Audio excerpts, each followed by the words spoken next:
经理室外面的几个中国职员见到这种情形，认为本来有一些油水可捞，这样一来财路断了，面色很不好看。有一个人对外国经理说，陈某人看来实力不充实，他买了地皮，搁置不造房子，将会影响我们的整个计划。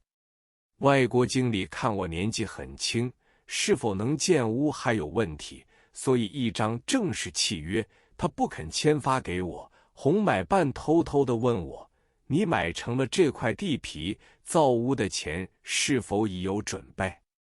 我对他说，洪老伯请你放心，签约之后我立刻就要动工兴建，预定10个月完成。洪买办很高兴地对外国经理说，你可以在契约上加注一句，1年内兴建完竣，否则就要收回。外国经理说，好，我就付清了一部分地价。外国经理当堂把地契签了给我。那几个中国职员目击此事，顿时呆然若失。接着第二个麻烦就是怎样去找一位打样师及画则师。我和几个朋友商讨之后，想起我有一个病家叫做西福全，他是上海有名的大建筑师。朋友们都说西福全承包的都是上海大建筑，你这一幢房子他未必感兴趣。我又特地停了半天诊去探望他，只见他的写字楼规模很大，职员有数十人之多。他看了我的地契和图则，说我现在手中有4个大建筑物尚未完成，实在不能再接受。我再三再四地要求他，他仍然加以婉拒。我在这般情形之下，只好怅然而退。回家之后，打电话给郑耀南，耀南说，西福全为人诚恳，如果接受了你的工程，他绝对不会受建筑工头的贿赂，一切都能掌握到不超过预算和限期。我听他这样一讲，不加考虑地打了一个电话给西福全太太，因为西太太曾患重病，是我看好的。他说，包在我身上，明天你去签委托书好了。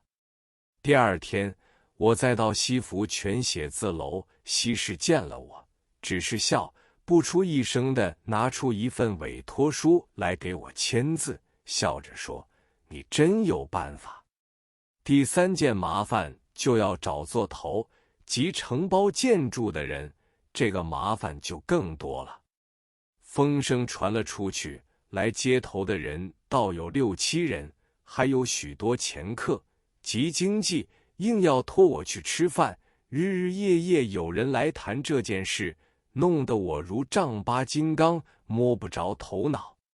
我去请教丁福宝老先生，他说这件事是最麻烦的，没有信用的做头是会廉价承包，半途抛工及停工再谈价，那真要弄得你啼笑皆非。你不如爽性委托西福全，他找出来的做头是不会有这种事发生的。于是我就照他的话去拜托西福全，他也勉勉强强地答应了。待到图则打好样，西福全约同4个做头，让他们估价，估价最高的一张标纸是32500元，最低的一张是3万元。我听西福全的话，就选了最高价的一张标纸。第4件麻烦就是要筹一笔建筑费。从前人的储钱都在银行里开定期存款，不到期要全部提出来是办不到的，除非你自己肯牺牲利息，才有的商量。这件事又经过好多周折。从前造房子没有分期付款的办法，地价是要一次付清的，建筑费3层楼宇是分4期付的，签约时先付1/4，作为开工打桩之用。打罢了桩就要付第2期，1层造好之后就要付第3期，2层造好就要付第4期。入伙时还要付许多改装的附加杂费。造这般一座3层的楼宇，时间快得很，一开工3月就造好了，造价预先准备好，是一天也不能拖欠的。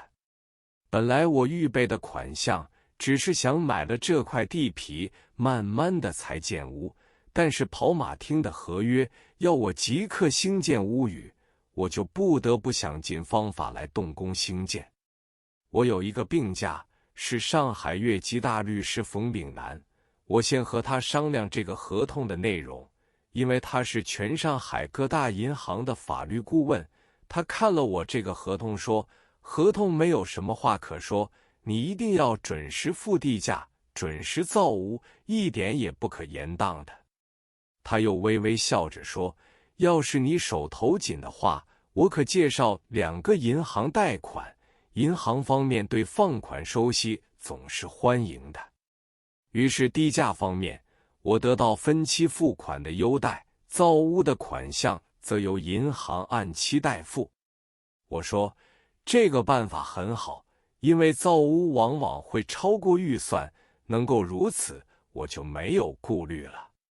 那时节币值一点没有动摇，万不料付了2期之后，百物飞涨，币值大跌，所以等到我全数清付时，币值已经贬值了1半，我大大的获益，这是事先料想不到的。这些麻烦完全解决之后，就择机破土动工。我的母亲不免有些迷信，她对我说，破土动工之日，你要对工人有一些表示，让他们开开心心的动工，才不会整蛊作怪。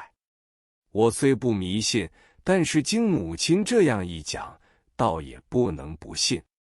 所以在开工这天，我预备了些馒头糕，每人另发红封包1个，里面放了5元钞票1张，这数目在当时算很大。工人们接了红封包，一连说了许多好口彩。这时有一件不幸的事，就是四府因病谢世，享年82岁，没有目睹新屋建成。到全部工程完竣，我才对几个同学说，岂知一说之后，竟然在极短期间遍传整个上海市医界，因此谣诼丛生。有些人说我中了奖券，有些人说我得到几个病家帮忙，也有人说在议定盘路空地里掘到了藏。已故同道吴子深说的最妙，他说3个指头是绝对搭不出自造洋房的，其实这笔款子确确实实是我历年从3个指头上1元1元的积起来的。但是一个私人医生建造一所大楼，未免招摇太甚，所以我和几个同学和门人组织一个国医研究所，用这个名义，似乎比私家医室更来的名正言顺。这座屋子方向正对马货路跑马厅的大门，可是我的新屋落成之后，法币就开始动摇了，内部装修没有一样不涨价，这样就令我超出了预算好多。